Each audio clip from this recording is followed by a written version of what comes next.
Kumustahin natin ang mga tanim right before the winter. So, i-harvest natin itong talong na isa. Kasi, meron na siyang, may pinta na ganyan. So, harvestin natin. Meron pang isang nasunod.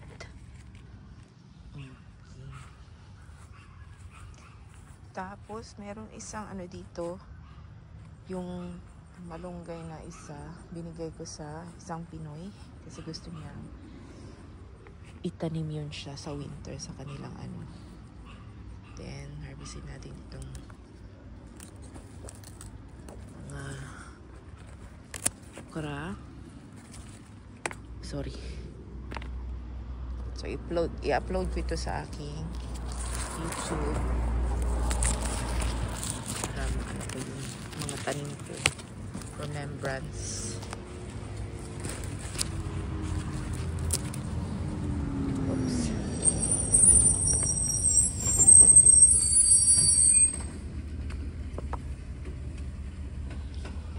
So, order ko siguro yan na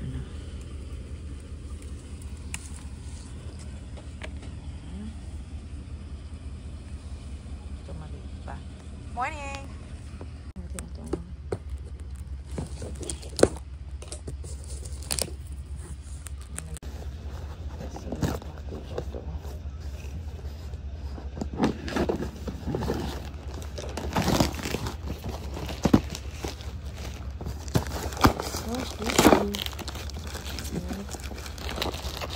Binili ko ito para sa mga estudyante ko. Pero nag-yard sale kami kanina.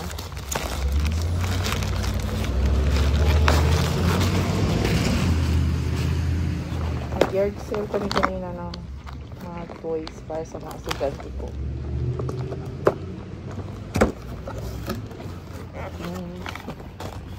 Yung mga ganito.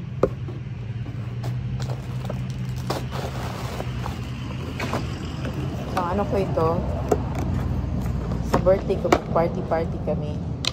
Yan na lang gawin ko. Tayo doon sa ating garden. So, yan lang yung kunin natin na Meron pa dito, medyo maliit. Ito, 1, 2, para sabayan sila. 2, yan pa, 3, 4, 5. So, ito lang yung medyo malaki. May meron pa doon sa pero maliit siya. So, sabay na lang din yun siya sa next na harvest. Then, malapit na plano ko palang kunan ng mga dahon yung kunan ko yung dahon ng mga saluyot. Ito, gusto ko siyang ipataas para mas maganda yung niya, laki niya. Taas natin para mas malaki siya. Mas malaki yung patula pag nakabitay. Tapos ito, kakayanin pa yan siya na lalaki ang ating ampalaya. So, mga maliit na yan. Ito, hindi ko ito kinuha last kasi pangit ang kanyang tubo. Tapos, nasa tayong malaking dito, patula. Pero hindi ko pa siya kukunin kasi mura pa siya. Ito. Ayan. So, meron pang ampalaya dito na isa. May ampalayan pa doon na isa. Tapos, meron pang nakabitay na ampalaya doon. Hindi pa natin siya kukunin. Ay, meron pang isa na patula. Ito, pero pangit siya ang tubo niya. Kasi nga lambitin sa lupa. Sa lupa siya nakalambitin. Meron dito patula na isa. Ano yun? Uy, malaki na siya. Kunin ko na. Kunin ko na ito. Yung patula.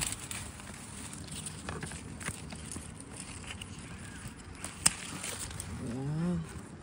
Tapos, meron po siyang isa. Ayan, So, lalaki pa yan. Meron ang palaya doon.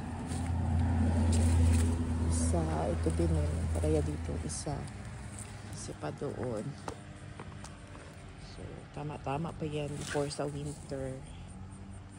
Tapos, may mga ganito. Binibigay ko sa kasamahan ko na Pinay. Kasi, hindi kami pala ng mga sitaw.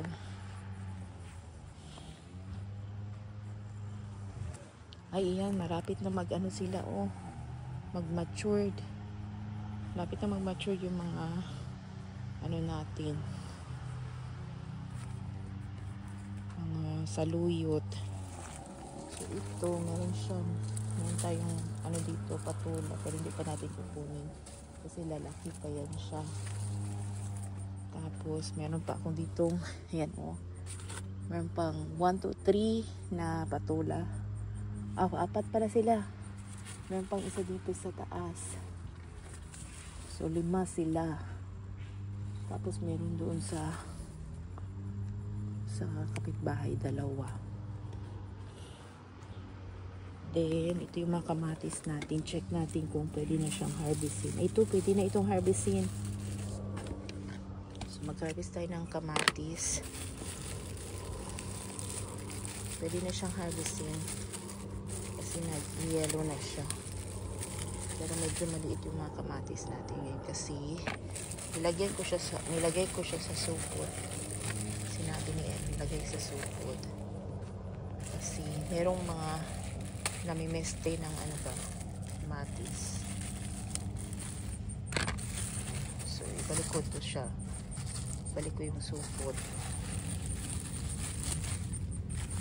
Tingnan natin ito. Ito, hindi pa siya pwede. Dito, meron isa pwede.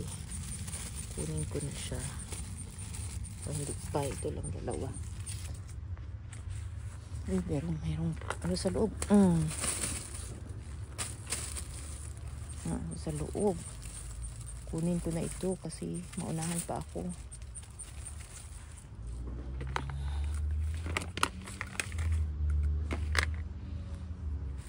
Kinuha ko na, baka maunahan ako. Tapos dito sa loob meron na siya nasira. So, mas naguli siya nasira siya. Kunin ko na lang ito.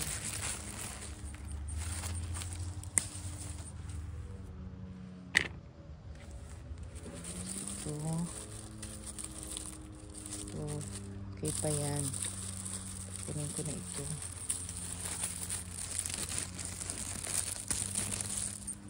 Napasukan pa rin nila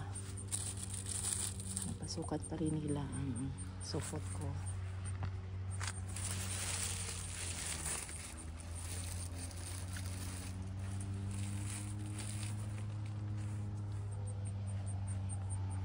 Siguro dahil wala na silang makain. So, napasukan nila yung aking supot.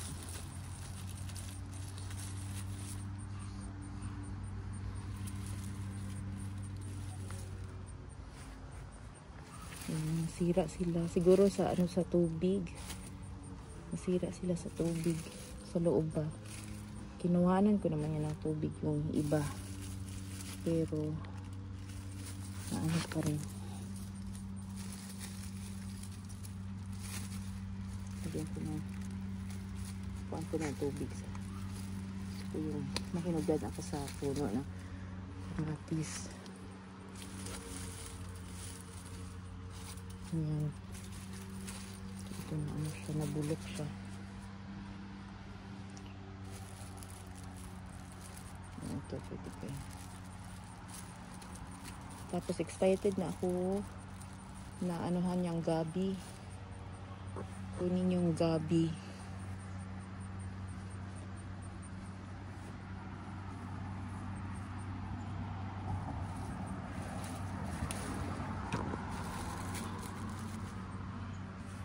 So next week ko pa yung kunin ang kamatis kasi kadami pang kamatis. Tapos meron pa isang patula dyan. Tapos meron dito, harvestin ko din yung mga alugbati. At ilagay natin sa freezer. Yan o, mga alugbati. Naabot dyan. Yung alugbati. Yan, check natin yung ating dito. Okra. Meron maliit pa. Meron maliit sa dito. Ayun.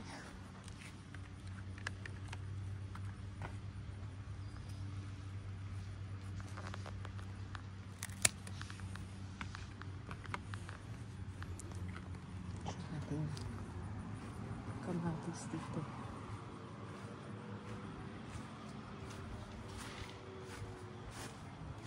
Medyo hindi tayo matakot sa ahas kasi basa na yung mga damo. Tapos tinubuan ako dito ng ano, ayan, nag-bloom yung aking mga peppers dito at saka merong bunga. Then merong kamatis dito na siyang ground cherry, ano. Ay, masira pala siya. Masira siya pag basa yung grasses.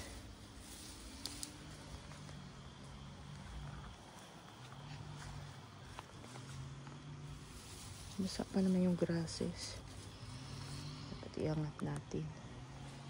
Tapos meron dito ano lang siya. Natubuan ako dito na kamatis. Kunin ko na ba ito? Yan siya, yan. Pero hilaw pa siya. Yan ang puno niya. Kunin ko na ba yan? Yan, hindi pa siya hinog. Siguro next, kunin ko na siya. Tapos meron tayong harvesting dito na kangkong. Mga pepper natin yan, pepper. Tapos ito may mga bulaklak. Pero ito lang merong bunga pa. Yung mga bulaklak. Meron tayo dito pepper na mayroong bunga. Pero hindi pa ako nakakuha ng pepper na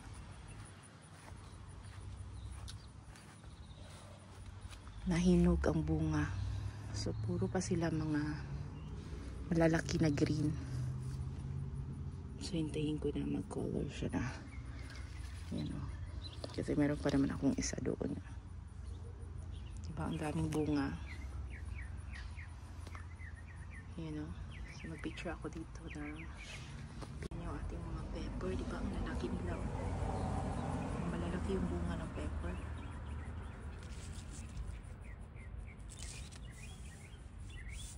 Madami ang bunga. So yan ang harvestin ko na next week lang siguro. Tapos may okra, may kangkong pa dyan. Meron akong kamuti tops dito. Tapos ayan, harvestin ko yung mga maliliit na ganyan. Tsaka may yan pa dito. So, ito yung harvest natin ngayon.